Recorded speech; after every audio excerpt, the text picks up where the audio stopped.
momento en donde no se va a hacer, se va a hacer insostenible para la célula ese cuadro de hipertrofia,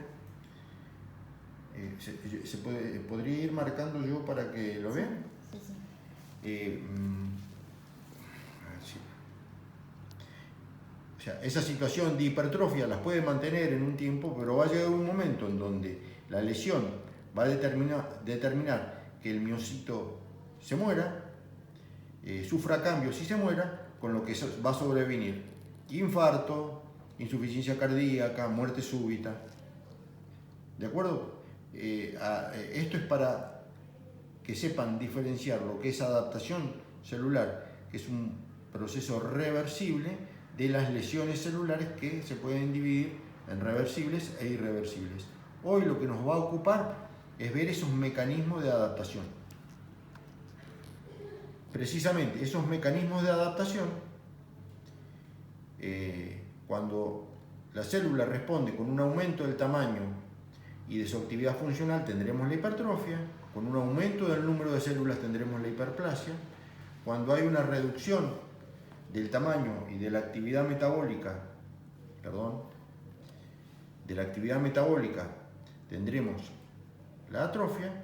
Y cuando se produce un cambio en el fenotipo de las células, que ya lo vamos a ver en detenimiento hoy, hablamos de metaplasia. En todos estos casos, ante la eliminación de la causa que lo ocasiona, la célula vuelve a su estado inicial. La hipertrofia es muy importante. Generalmente lo que se les suele preguntar o interrogar es definir qué es la hipertrofia y dar ejemplos. En el caso de la hipertrofia, se puede definir como el aumento del tamaño de un órgano o de un tejido por aumento del tamaño celular y de su función. No hay un aumento en el número de las células, y ello está determinado porque en general se produce la hipertrofia en células que tienen una capacidad mitótica nula. Entonces, solo ocurre hipertrofia en esas células. ¿Qué células son? Las células del músculo cardíaco y del músculo esquelético.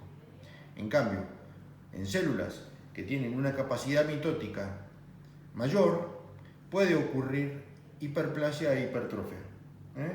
De manera de que el concepto de que la hipertrofia y la hiperplasia pueden coexistir es real y es verdadero, y vamos a ver ejemplos. En general, la hipertrofia se produce por estímulos positivos, o sea, por aumentos de demandas, y puede ser fisiológica o puede ser patológica. Los mecanismos que se producen, los mecanismos celulares que ocurren durante la hipertrofia son un aumento en la cantidad de las organelas, con mayor producción de ARN y aumento de su función, incremento en la síntesis de las proteínas. Las proteínas contráctiles no solamente aumentan, sino que en algunos casos pasan de forma adulta o neonatal para optimizar el rendimiento.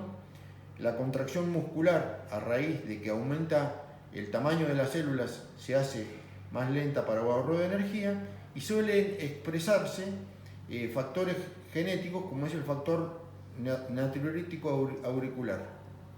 Lo que se está permanentemente tratando de identificar o de buscar es si existe una base molecular para la hipertrofia, porque eso permitiría determinar cuál es el límite de adaptación. Cuando la hipertrofia sobrepasa el límite de adaptación, se produce la necrosis y la muerte celular. O sea, la hipertrofia es un mecanismo adaptativo hasta determinada situación, a partir de la cual, si persiste la noxa, si persiste el mecanismo que lo está ocasionando, determina muerte celular y complicaciones que ello acarrea. ¿Cómo se puede clasificar la hipertrofia? Se pueden clasificar en fisiológicas y en patológicas.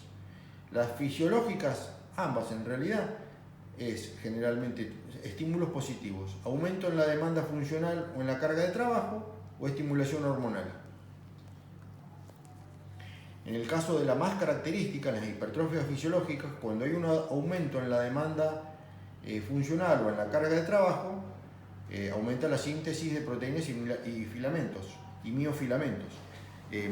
Esto es característico en los deportistas que se someten a ejercicios intensos y se produce la hipertrofia de sus músculos.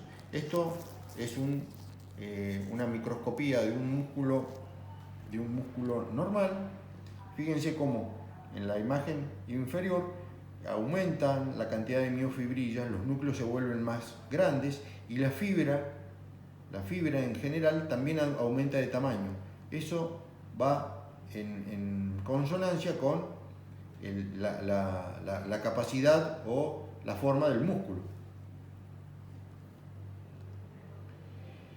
Cuando el mecanismo que provoca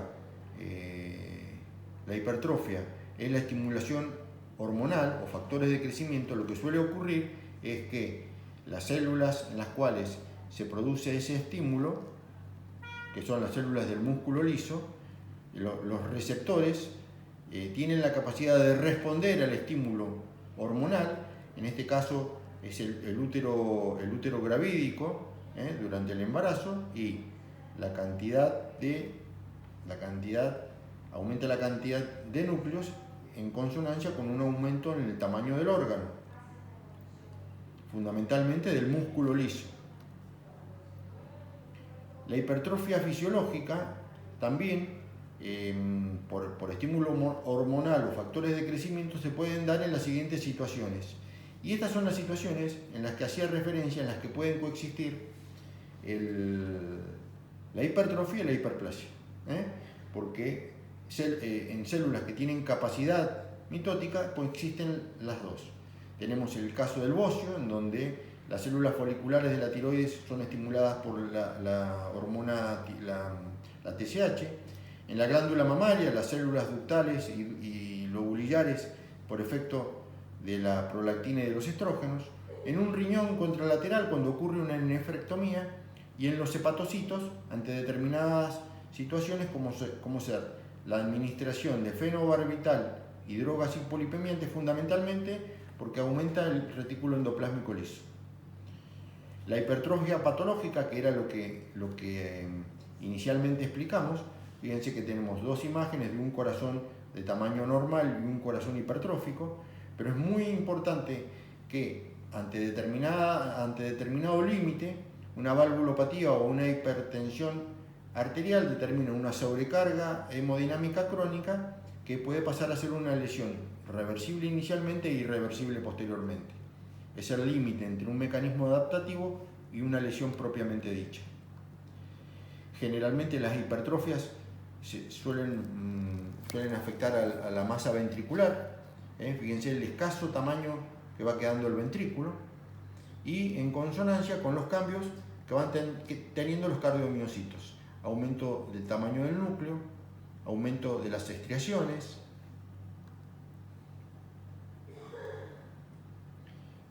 una secuencia de cortes de cómo se ve el corazón. Fíjense el tamaño al cual va quedando la cavidad ventricular, prácticamente es escasa, como consecuencia de la hipertrofia de la pared o de la hipertrofia muscular.